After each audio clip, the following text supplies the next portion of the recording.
Hey guys, I'm Becca Hilburn. I'm a watercolor comic artist and watercolor illustrator living in Southeast Louisiana. Welcome to my crash course on watercolor. This series is designed to help you start watercolor painting confidently. I'm sitting outside because it's beautiful outside and I've been sitting inside all day, but don't worry, the majority of this series is going to take place at my desk. I just wanted to say hi, show you guys my face, and show you guys some of my art.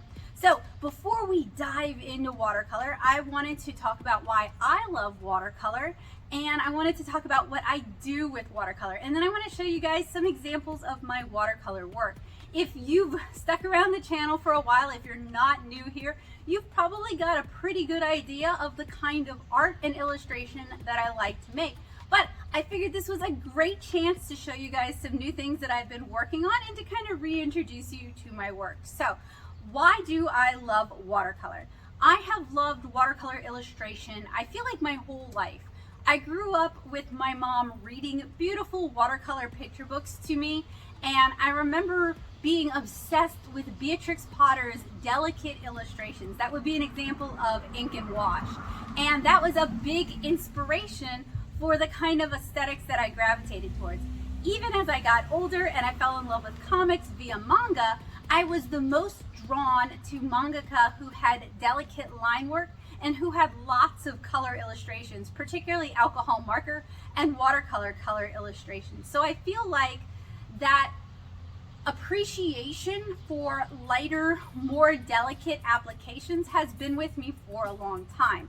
I also grew up in a time when people were starting to get into digital art, but it wasn't as ubiquitous as it is now. Now it almost seems like it's the industry standard, but back then it was kind of more of a novelty. In fact, when I went to college, it was definitely treated like a novelty, and the idea of using Photoshop to recreate real-world traditional media was treated like it was laughable. I had a professor who literally made fun of it, which is crazy because that's also industry standard now. And as someone who has worked as a freelancer for a really long time, I can understand why many companies, especially companies that work with freelancers, prefer that you replicate traditional media via digital means because it is a lot easier to send and alter files that way. But even though that's kind of where the industry is going, I still really love and enjoy the aesthetics and the physicality of watercolor, and I still continue to work in watercolor all the time. That's the bulk of what I do. If I'm making comics, they're in watercolor. If I'm making illustrations, they're in watercolor. If I'm just playing around with art supplies, it's probably watercolor. Because I just find the art media to be so relaxing and so intuitive, which I understand not everybody feels that way. So for about a decade, I worked as a convention artist, which meant I traveled the US selling my art and comics at various anime and indie comic cons. And people would constantly tell me that they loved watercolor, or they loved the look of watercolor, or they wish they could watercolor, but it's so difficult, or they just can't understand it, or they really struggle with it. And one thing I noticed when talking to other artists who appreciated watercolor, but were not necessarily confident in their watercolor, that's a diesel track, was that many of them were coming from more opaque disciplines like acrylic and oil painting and had a more challenging time kind of wrapping their head around how we typically use watercolor, i.e. just a teeny bit of paint and a whole lot of water will get you a long way. Whereas with acrylic, you might use some extenders or some thinners, but those are generally additional media rather than just water you could realistically just get from your tap. So many of them are used to building up their color through opaque layers and then adding their highlights or adding their brightest colors, their highest value colors at the end. Whereas with watercolor, it's the opposite. We're starting with our lightest, most delicate colors and then building up our saturation. So kind of changing how you think about watercolor and reframing that can help you find more success in your watercolor art and illustration. So I really love just the feel of the brush on the paper. I love the way the pigments look when they're still wet. They scintillate like jewels. I love the way when they're wet, the colors will intermingle. I love how watercolor granulates out. I love the different textures you can get, the different opacities that you can get. I love everything about watercolor. So hopefully my love and appreciation of this media and my unique ways of handling it and what I use my watercolor for will inspire you to pick up a paintbrush and give the media a try yourself. So if you're a little bit more advanced, there's definitely going to be things in this series that are going to be helpful to you. But if you are new to watercolor, this is a great place to start because I'm going to cover a lot of the very basic parts of watercolor. But if you're looking for some more meat, I do have some other playlists that I think you guys will really enjoy. I have my quick and easy watercolor, which is very easy, basic tutorials. I've got my Stashbuster tutorials where we make cool little bookmarks that are very usable, and each tutorial is designed to really explore a particular watercolor technique or two, and they're not reliant on you having these drafting abilities. They don't rely on you being able to draw. So even if you just want to paint and you can't draw at all, my Stashbuster tutorials are a great place to learn how to paint. And then if you're looking for more on comics, I have the Watercolor Basics series, which is about painting comics. And if you're looking for illustrations, I have several playlists on how to paint watercolor illustrations. So hopefully I've got something for everyone. And then I've also got some great live streams from last year that are available on demand. I recorded them during World Watercolor Month, and I think those really answer a lot of questions that people might have. And I'm hoping, fingers crossed, to do some watercolor live streams this July during this year's World Watercolor Month, because I really love hanging out with you guys. I really love getting to chat with y'all, and I really love getting to play with art supplies with you guys. So those live streams are such a perfect opportunity to not only share a media I love, but I get to hang out and get to know you guys better. So I have a BA, a Bachelor's in Art from the University of New Orleans. I went for hypermedia, which is digital art. That's why I can say I had a teacher who literally made fun of using digital art to recreate traditional means, because I literally experienced it. And then, so I focused on hypermedia, but I also did a lot of printmaking because egalitarian art for the masses, affordable art that anyone can have, anyone can own, is also really important to me, which is also why I make comics and zines. I am all about that accessible, affordable art. And once I graduated from UNO, I went on to SCAD.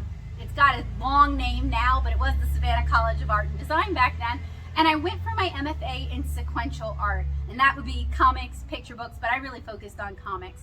And that's where I had a teacher, Gildersleeve, who made watercolor comics, and that's kind of what made the two worlds collide for me. And I realized I could make these beautiful watercolor comics that are reminiscent of picture books that would be appealing on an all ages level. And that just like made the fireworks go up. I was like, this is the niche I'm gonna die in. And that's kind of how I got into making watercolor comics. It really started with 7-inch Kara. That was my thesis comic, and it's still, for the most part, 7-inch Kara, which I'm now starting on volume 3, so that's pretty exciting. So I want to share some of my work with you guys, and I want to kind of talk about how I utilize watercolor in my life to make the art and illustrations that I enjoy, and then we'll go to the desktop so you guys can get a better look at it. So this is gonna, I'm gonna have to like lean way forward. Generally, as a mass overview, I'm really inspired by nature and nature themes. I like plants, I like animals, I like spending time outside. That's why I'm outside. That's been a prevailing theme in my life ever since I was a tiny kid. I've spent most of my childhood exploring the woods or playing around outside. So even when I'm inside painting in the air conditioning, I still like to bring those natural influences to my work. So I make a wide variety of different kinds of watercolor art and illustration. It's really important to me to share what I've learned, because one of my big goals is to make art more affordable and more accessible. And I try to do that in a variety of ways, whether I'm teaching at libraries, or I'm teaching on YouTube, or I'm making comics, or I'm making very easy watercolor tutorials that people can follow along with. It's really important to me to make art something that is more accessible to more people, especially as art education is getting cut from our schools. An example of that is when I lived in Nashville, I was looking to work as an art teacher since I have an MFA. And Nashville Public School System literally responded to me that they would prefer to hire a math teacher with no art experience to teach art, because then they can put that math teacher in a math classroom when one opens up, than to hire an art teacher to teach art. Because art is treated like it's a joke. It's treated like something anyone can fake do. And I do think anyone can do it, but you do have to put the time in. It's treated like something you can teach from worksheets and from videos, and like the teacher doesn't even have to know. They just have to babysit. They don't even have to be able to explain things or demonstrate things or teach things. And that's something I've noticed in Louisiana as well. And it's very frustrating because it's such a disrespectful way to treat art, illustration, and artists. So by doing these kind of tutorials and offering classes with the library system, I'm kind of fighting against that impulse, and hopefully I'm re-educating people to value art and to value the art in themselves, and that they can make art. Because if you've ever had a bad art teacher who doesn't know anything about drawing or painting or the materials that are in front of you, you know what a frustrating experience that is. So I'm hoping to kind of serve as an antidote to that. So I mentioned that I am a watercolor comic artist, and I will definitely show you guys what I'm talking about in a moment. But this is the first volume of my watercolor comic, 7-inch Kara. It's about a Lilliputian girl, so 7 inches tall girl named Kara, discovering a huge family secret and exploring the world around her. Volume 2 came out in 2020. I know, the best time for an indie published book to come out, right? Totally didn't get overshadowed by more important news. And if you think those look neat, you should stick around. I'm going to show you guys some pages, some watercolor pages from inside of that. Or you can purchase your own copies from the Netto Shop or read it for free as a webcomic, because I really want y'all to check out Kara. In this big portfolio here, I have a bunch of the original pages. This is actually what I bring with me when I go to indie comic cons, or I go to craft fairs, or I go to different kinds of shows, to show people that I'm actually painting these comic pages. And then I also brought a variety of illustrations that I have worked on over the past couple years. Some of them are field tests, because when I review watercolors, before I tell you guys this is great, you should buy it, I want to put it to the test. I want to see if it really holds up to the hype. So I always do a field test, and I often treat those field tests as tutorials in and of themselves, because it's such a great opportunity to not only talk about that art supply and maybe help people who have purchased that art supply learn how to use it, but it's also a great opportunity to just kind of walk people who might be new to the channel, who maybe just looked up like Rosa Galleria watercolors and they found my video, to maybe show them some new techniques that they might not be familiar with.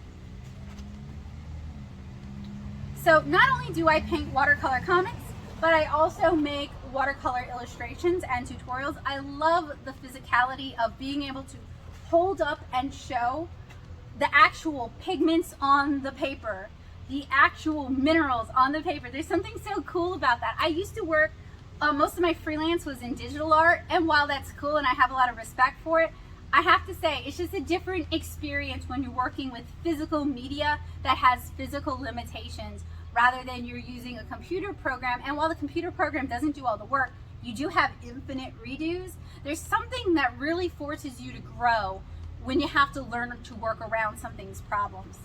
So a lot of my art is also influenced by my childhood and my life in Southeast Louisiana. And I tend to be a little bit different from other artists in the area, because while I do take a lot of inspiration from the area I live in, it is not all fleur-de-lis. I gotta say, I don't love the fleur-de-lis. I love Louisiana irises, but I don't love the fleur-de-lis. So this is some examples of my illustration. I tend to work with the nicest watercolor paints that I can afford that'll help get the job done. Sometimes throwing money at something doesn't actually solve the problem, so I spend a lot of time and energy researching and reviewing art supplies, and I try to work with the best that I've found. But when it comes to paper, I work on a wide variety of papers, and often I will pick the paper based on what I want to accomplish and just use the same paints over and over again. But we're going to talk about all of that. We're going to talk about paints and papers. We're going to talk about different techniques, and I'm even going to walk you guys through a demo illustration as part of the watercolor crash course. And just keep in mind that if you guys have any questions or if there's additional things that you'd like to see demonstrated, you can let me know down in the comments below. Or you can join me on my art-centric Discord server, the Paint Box. So if you're not familiar with Discord, it's kind of like a chat room. And we try to keep it very friendly and very, when I say professional, I just mean mostly art focused. But it has been a great resource, and it's one that I hope to be able to put more time into the future. I've been kind of distant lately because I've been very busy and very stressed. But it is a community of really kind-hearted artists who are all at the least passionate about art, different kinds of art sometimes, but everyone there is very supportive and passionate about art. And I'm really very proud of how everyone behaves in there, because I know a lot of online art communities can get really nasty, and everyone in the Paint Box is just very kind-hearted, and that makes it a joy to come into. So if you're looking for a supportive art community and you are willing to give as good as you get, come join us in the Paint Box. So let's head back inside so I can show you guys my art up close. I wanted to show you guys my work because it kind of covers a broad spectrum, and it can be easy to lose sight of that when you're just seeing it as like tutorial updates or art supply review updates. So this is a pretty wide gamut of the sort of things I typically do. I'd love to walk you guys through a few of my favorites in different categories. I want to start with the work that's the most important to me, the kind of crown jewel of what I do, and the whole reason I even got into watercolor in the first place, and that would be my comic 7-inch Kara. I've been making comics for a long time. Like, I started when I was 13, and a lot of the impetus of this channel, especially when I first got started in 2015, was to share my art education from SCAD, as well as to share my experience working as a convention artist and making comics both as a freelancer and as an independent comic artist over the years. So if you dig way back, you'll find my Intro to Comic Craft series where I really walk you through all the individual steps. I've kind of moved away from sharing those steps because not a lot of my process has really changed all that much, so there's not really a need for me to create tutorials that just rehash the same things. But if you're interested in seeing my progress on the latest chapter, Chapter 9, the start of Volume 3, I do share snippets to shorts and over on TikTok. So 7-inch Kara, at least what is finished of it, has been printed in 2 volumes, Volume 1, Volume 2, obviously. Both of these are available in the Natto shop, so nattosoup.com/shop. You can also find them on Amazon and on Kindle. And if you're interested in checking it out and you can't afford to, you can read it as a webcomic at 7inchkara.com, or you could fill out a library request form and ask that they carry 7-inch Kara. And that would be a huge help to me. That would be such a tremendous favor, and I would really appreciate it, because not only do I get to sell some books, so I get to earn some money, but you're helping me introduce the thing that I love so much to a wider audience of people. So Volume 1 is kind of where I first started learning how to watercolor, and you can really see that it's a little bit rough around the edges. There's still a lot of kind of feeling my way around the medium. I had a friend who was really proficient in watercolor helping me out, so I was able to make progress quickly, but I was working with very inexpensive stuff. I was working with student grade paint. I was working on 90-pound Canson student watercolor paper because it was the right size ratio for comic pages. It was just not a good fit.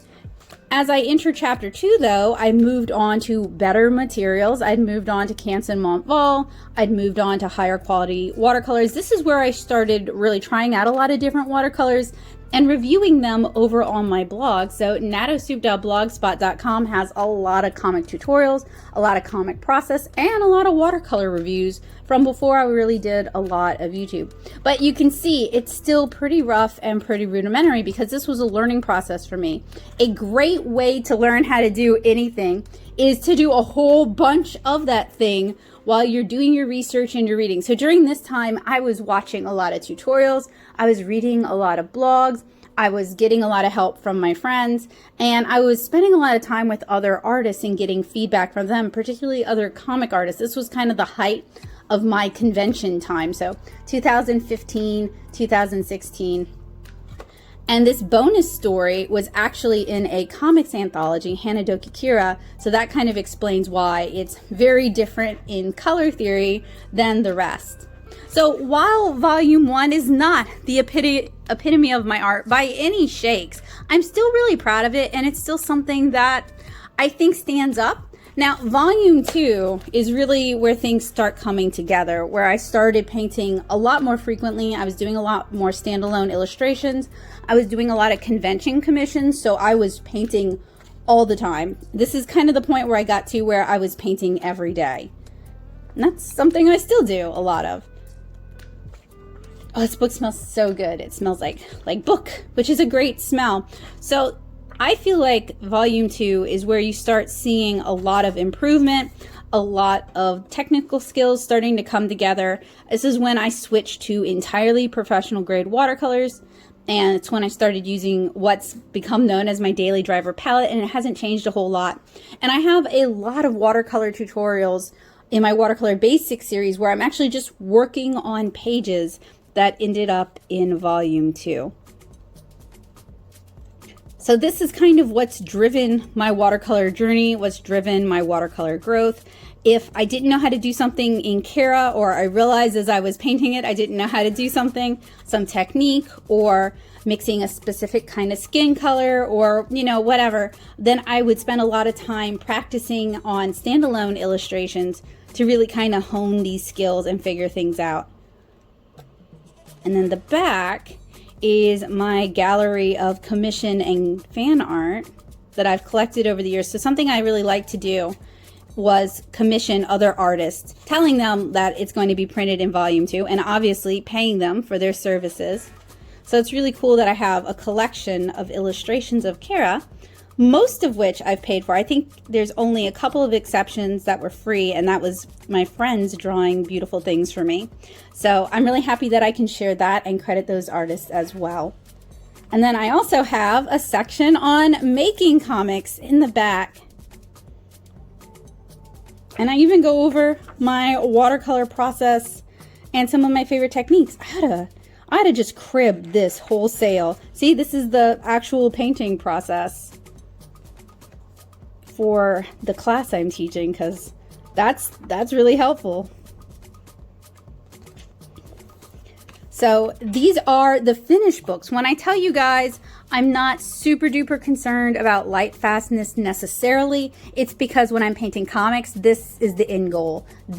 A printed book. I'm not going to sell the pages. But speaking of the pages, I do bring them around with me to conventions in portfolios. And sometimes when I'm doing outside shows, I have to remove the book from the tabletop because it can get really humid and then it traps moisture in the pages, and that's not any good. But people really like seeing the originals. I think it really drives home to them that I am actually painting these pages, that these are real pages that exist in meat space, that somebody spent a lot of time, effort, and energy on.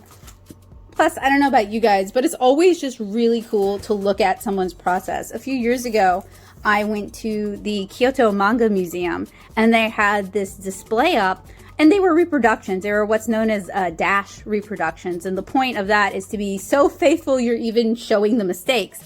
And I loved that because as an artist, it's so enlightening. It adds so much hope, like no one's perfect, and it's also a good learning opportunity to see how people can correct their mistakes. So I've always been pretty open about my mistakes and how I correct them. I don't try to cut that out. I don't try to hide it. I mean, obviously when I'm printing a book, I want the pages to be in their best form possible. So I'll go to a lot of effort to correct the pages so that they print nicely. But I also have my portfolio out where those mistakes, what I couldn't correct, those are still visible. So this is something I'm usually very proud of to have on the table. The only reason I don't, and the only reason when I'm not proud of it, is just, like I said, I'm doing an outside show. It's very humid and it could ruin the pages, and then I have to put them away. But my watercolor pages are always stored in either archival Itoya portfolios, or they're stored in archival boxes, and we'll even throw some of that desiccating packets in the boxes either the kind that come when you buy a purse or you buy things and it comes with a desiccating packet. I've held on to those and thread them in with my watercolor pages, or you can buy just the desiccating packets online, and that's going to help with the longevity. So one of the problems with painting on cellulose is if you're not painting on a cellulose watercolor paper that says it's acid free, it may contain acids that will eventually degrade the papers, degrade your colors, and very much, honestly, very much prematurely shorten your work. That's why generally, if you are making comics or doing illustration and you're inking with Sharpies or you're markering with Sharpies, it might look cool in the moment. Like, I'm not saying don't do it, but if you're going to sell it or if you want it to last a long time, it's probably not a good idea to use Sharpies.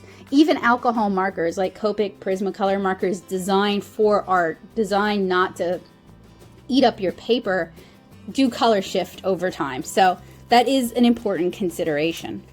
But I'm happy to show these pages to you guys, and as I'm working on chapter 9, I really look forward to sharing my process in the chapter 9 vlog that I've been working on. Another ongoing project that's really dear to my heart is Lilliputian Living. So this is my yearly October inked zine. So this is the first volume. I'm actually working on the second volume. That's a thought, right? Because this is a compilation of 4 years of Lilliputian Living. So every new volume represents 4 years where every day in October I draw and ink a new illustration, and there's a written prompt to go with it. So let me start flipping through it for you guys. So Lilliputian Living is kind of an extension of 7-inch Kara, where I develop the Lilliputian world in a little bit more detail. While I enjoy world building, I personally feel like your world building should only serve to extend your story and make it more interesting. It shouldn't drag your story down. So I pop all of my additional world building for people who are interested in Lilliputian Living into its own separate book. And I've got some kind of rules for how I do this, how I go about approaching it, but it's been such a pleasure, honestly, to first of all, every year these would get released as handmade zines. So that was a really enjoyable experience, because making something that you can share with people or sell to people or that people can read is just really cool. If you have not tried doing something like that, I highly recommend it. I've got a bunch of tutorials on how to make your own zines and mini comics in my Making Zines and Mini Comics playlist. So obviously I care a lot about comics, watercolor, and making self-publishing easier for people by enabling and empowering people to do it for themselves. So those are all really important to me, and it's such a delight to be able to compile this every year and then bring it to the shows that I do and just, you know, allow people to read it, have it all on the table for people to read or sell it to people. Like, it's such a wonderful experience. And all of these inks are initially designed to stand on their own as black and white illustrations paired next to text. In fact, I have the sketchbooks for 3 of the years, sketchbooks, I say that loosely, the mixed media books. I'm very picky about which ones I like to use and what materials I like to use, because I've got kind of a rhythm. I'm very picky about that. So this year here, 2019, it's botanical themed. So it's all edibles or things that are meant to be used as a poison. And the prompts for these are all like, that's Angel's Trumpet. Angel's Trumpet is extremely toxic. All of the prompts for these talk about the plants and talk about how Lilliputians would use them in their day-to-day lives.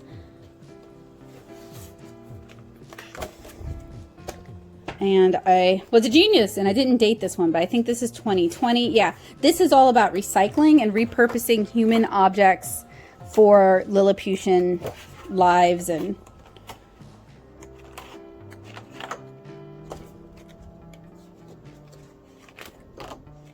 so it's really fun and sometimes very difficult, because you're doing a month of this every day, and I have a rule where I have to do all the other stuff I was also going to do. Like, my day can't just be about generating these illustrations. So there are many, many days where it's very challenging to get it done, but I'm always so proud of just the whole when it's finished. And for this one, I kept a lot of the thumbnails, so the little sketches on Post-it notes, because I think it's cool to be able to compare the concept with the finished illustration.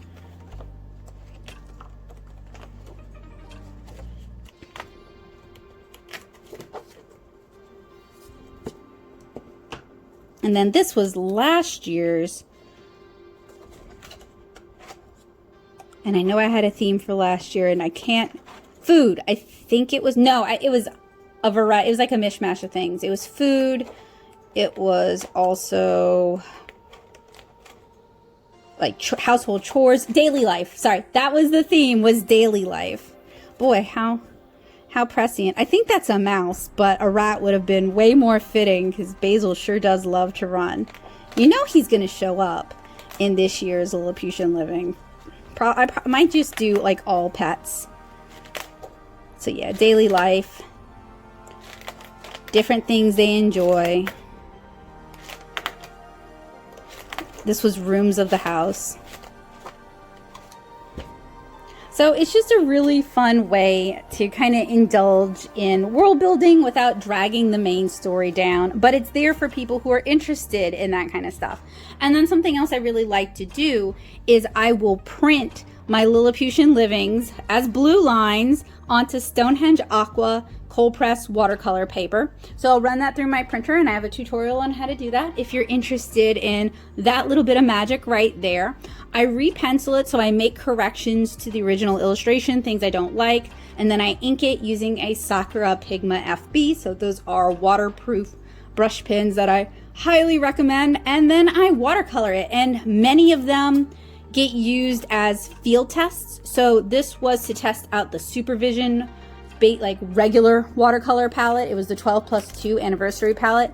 This was to test out the Paul Rubens Tubins palette that I ended up falling in love with. And I have done a bunch of these. And what I like about this is it gives me a chance to add some color, add some livelihood, add some personality to the Lilliputian Living sketches. It gives me a chance to test out those art supplies in a real illustration scenario.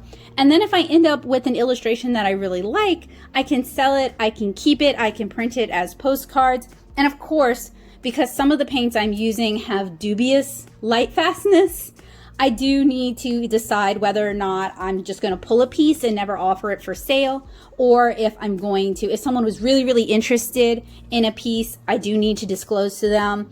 If I'm aware of light fugitivity issues, that those paints have light fugitivity issues, because I don't know about you guys, but if an artist I really like did a painting that I really like, that really speaks to me, it's not going to bother me if it isn't if it isn't super light fast. I'm not saying use terrible materials, but like if they used Opera Rose, which is notoriously light fugitive, I would just put it up in my hallway because it doesn't get any natural sunlight and it doesn't necessarily get a lot of natural or a lot of light in there. So it would last longer, and I would probably have it framed with UV glass on top of it to extend its life. So in my opinion, as an artist, if you disclose the flaws in the materials that you're using to your customer and they still opt to buy it, and you give them some suggestions on how they can get the most out of it, then I don't necessarily have a problem with selling things that are not going to stand the test of time. If you've ever purchased or sold an alcohol marker illustration or commission, then you're dealing with light fugitive materials anyway. So to me, it's just about consent and information. I know some artists are not going to ever sell anything that isn't going to last 200 years under museum, what's it called? Museum conditions is usually what a lot of companies are testing their light fastness under. Who the heck lives in a museum? I cook in my house. I have pets in my house. I'm allowed in my house. So I sure do not live in museum conditions, and I don't expect my art to last forever, but I do want it to last for about 10 years. In my watercolor work, I do a lot of additional watercolor illustrations as well. Some of them, most of them, are to promote 7-inch Cara, or to include in the book, or to just kind of develop a fan base for my adorable 7-inch tall Lilliputian girl. It's also an opportunity to test out different papers or use some of the papers that I have purchased in the past. And I gotta be honest, I just love to paint. It's a good day when I get to sit down and play with watercolors, and it's a cranky day if I don't get to sit down and play with watercolors. They just help me relax. Sometimes they stress me out, but I love being able to make art, and I love being able to share my art with you guys. So even on vacation, I will find a way to bring a sketchbook and do some painting. So some of these are matted, framed, and bagged because I brought them to a show back in November to sell. And some of these are loose. I had just pulled them out of the portfolio I store them in. But I wanted to just kind of show you guys a few examples of my other watercolor work. And you probably, if you have watched the channel for a while, you probably recognize several of these. So I am a hot mess disaster, and I'm still working on figuring out a way to ship the bigger pieces so that they don't get damaged and without it eating me alive financially, because large flat things can be expensive to ship. And I'm also still working on a way to, or rather working on getting them photographed and getting them up on the Natto shop for people who are interested in owning some of my art. So I haven't forgotten. I'm just ADHD and juggling so many things, and one of these days I need to like hire somebody who's more together than I am, and we're just gonna make a day of it, and we're just gonna do all the photos and all the listings and figure out how to mail it, and that's totally a feasible thing for me, right? Anyway, I just wanted to show you guys a few of my other watercolor illustrations that fall more into the illustration category. Growing up in rural Louisiana, I've always loved nature. I've always loved spending time outside. I've always loved animals. If you don't know me, I kept newts as a teenager and then leopard geckos for 20 years. And now I have a pet cat and a pet rat who live in very separate rooms. So animals and nature are really, really important to me. I enjoy gardening. I enjoy eating things fresh from the garden. I'm interested in learning how to forage. It's just an important part of my life, and it's a big thing that colored 7-inch Cara and the viewpoints that I have on 7-inch Cara. Like, everything in Naomi's backyard is edible, but Naomi doesn't yet realize that she could just walk around her backyard and basically pick from any tree and eat something from it. And that's based on my grandparents' yard when I was growing up. My papa was a farmer, and he planted all kinds of things, and there was always something that you could eat growing in the backyard. And that's actually a goal for my yard and for my life. I think that's just super, super cool. So it's something I've even brought into my comic work. And it's even a theme kind of in Lilliputian Living, is this growing your own food and harvesting your own food and foraging your own food. I think that's just incredibly cool. So you guys probably have figured out, I watch a lot of foraging YouTube. So painting plants is another one of my happy places, whether it's these beautiful little origami postcards of different flowers, and those tutorials are all here on YouTube for you guys, or demonstrating very easy ways to paint wildflowers or to paint foliage, or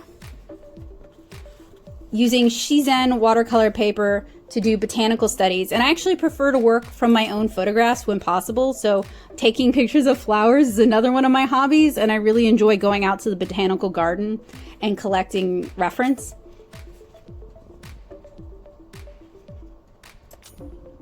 But even these kinds of paintings bring a lot of joy to my life because it's very relaxing working from reference instead of working from imagination. I can just kind of focus on the paints and the paper and trying to get the kind of techniques and the kind of results and playing around with the materials to see what I can do. This is such a good working from reference. It's such a good opportunity to hone your skills without stressing yourself out too much. The people in my life really inspire me. And while my mom doesn't see herself as an artist, she's always been very creative and very crafty, and she's always expressed a love of watercolor. When I was growing up, she had a lot of watercolor prints in her house. She's always purchased, when I was growing up, she would purchase a lot of watercolor children's books for me, and we'd spend a lot of time reading them together and admiring the illustrations. So I think a big part of my love of watercolor comes from my mom reading Beatrix Potter to me when I was a girl. So this Stashbuster series is kind of developed with people like my mom in mind, people who love watercolor and would like to experience watercolor and play around with watercolor, but they don't feel confident in their drafting, their drawing abilities. So most of these tutorials, there's only a couple of exceptions. Most of these, you don't have to be good at drawing at all to make a beautiful bookmark.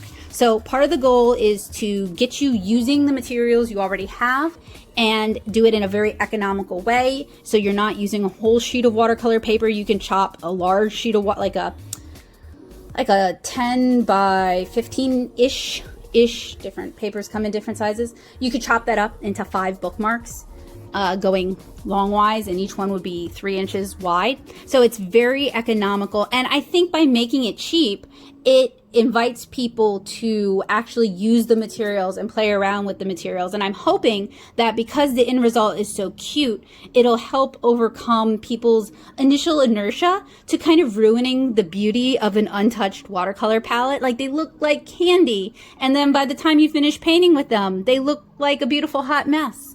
But as a beautiful hot mess myself, I think that it's better to use the materials you have rather than to hoard them or to aspirationally keep them around so other people think you're an artist. Because, to be real, art supplies do spoil over time.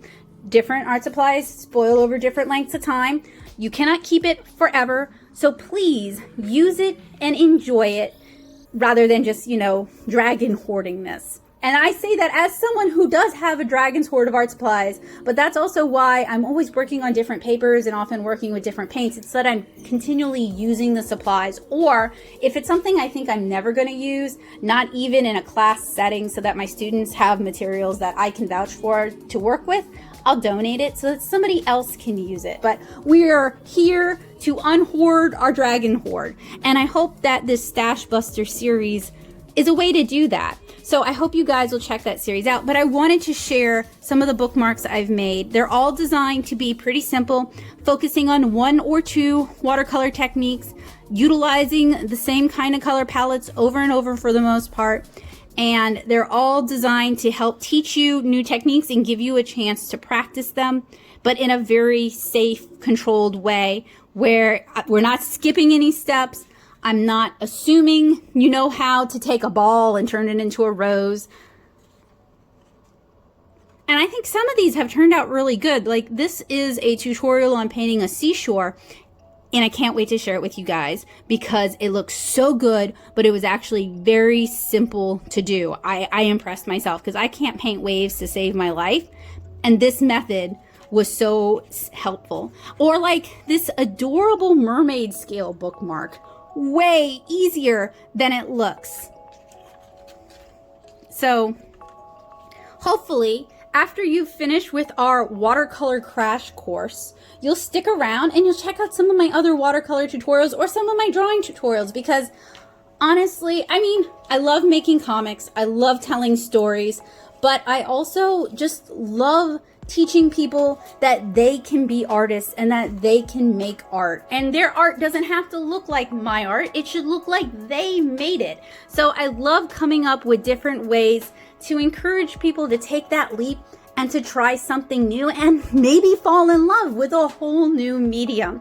And if there's ever any ways that I can make that easier here on the channel, let me know. Now, I do have to do a little plug here because I share a lot of helpful stuff behind the scenes over on my Patreon, from printable line arts to the presentations that I teach when I teach in-person classes, to the handouts that I give to my students, to printable line arts that they can use to color along, to other types of printables like drawing templates. I try to share as much behind the scenes goodness with my awesome patrons as possible because they're the reason I can do this. Their support helps me purchase the watercolor supplies that I use and review here on the channel. So if you're looking for even more in-depth stuff, head on over to my Patreon at patreon.com/natosoup, because I'm going to be sharing the rest of the watercolor crash course series early access over there. So they're going to see it before anybody on YouTube gets a chance to see it.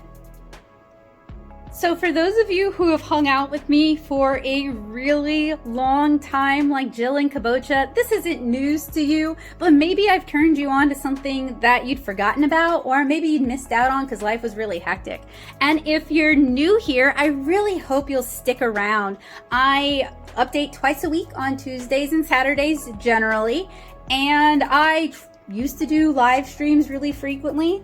I am still in the process of moving into my new house and getting my new house all set up. So I haven't really had the ability to do live streams, but I miss hanging out with you guys so much. And I'm really hoping once we finish painting, I can start making live streaming something I do more regularly. If you live in Southeast Louisiana, I also teach comic and watercolor classes to both kids and adults. I teach in St. Charles Parish and I teach in Ascension Parish. And if you're a librarian in Southeast Louisiana and I'm not teaching in your parish and you'd like to work with me, please don't hesitate to reach out. I would love to come teach at your library. Teaching with libraries is so fulfilling for me because it costs the patrons nothing. They have access to art education. They have access to someone who has an MFA in sequential art and has been painting for 15 years, and they don't have to pay anything. The barrier to entry is super low, and that's very much in line with my goals of making art more accessible and helping other people make art a habit. Because as somebody who loves comics and loves art, and I find them so fulfilling and they've given so much to my life, I want to introduce more people and make it accessible to more people. So it's super important to me. And if you are not in Southeast Louisiana and you're ever looking for someone to guest teach via live stream or Zoom, feel free to reach out to me for that as well. I'm definitely interested. But I just wanted to kind of show you guys a really broad overview of my work. Most of this is stuff that I've done pretty recently, like in the past year, with the exception of volume 1 over here. So it's all really representative of where I'm at right now and what my tutorials are looking like right now and what you can kind of expect from me and what you can kind of expect from Watercolor Crash Course. So in Watercolor Crash Course, I'm going to focus on just very, very basic stuff for the most part, kind of ironing out those edges, answering questions, demonstrating techniques, keeping it really simple because I've got some great watercolor playlists that touch on everything in way more detail. So I just want to make sure that you guys get the basics so you feel confident in picking up a paintbrush and painting along with me. I'm assembling a watercolor portfolio for the class that I taught in Ascension Parish. I love coming in with portfolios to help get people inspired. You might recognize some of these pieces from past tutorials. If you're a patron, you might recognize some patron exclusive tutorials, and you're going to probably see some new stuff just as kind of a sneak peek at upcoming tutorials in the Stashbuster series. So hopefully I've got you guys pumped up and ready to learn how to use watercolor. So the next installment of our watercolor crash course is going to be a dive-in demo where I walk you guys through the process of painting an illustration of jellyfish. I can't wait to share that with you guys. So this series is made possible thanks to my amazing patrons on Patreon. Thank you guys so much. I'm looking forward to seeing you guys in our next installment where we get painting.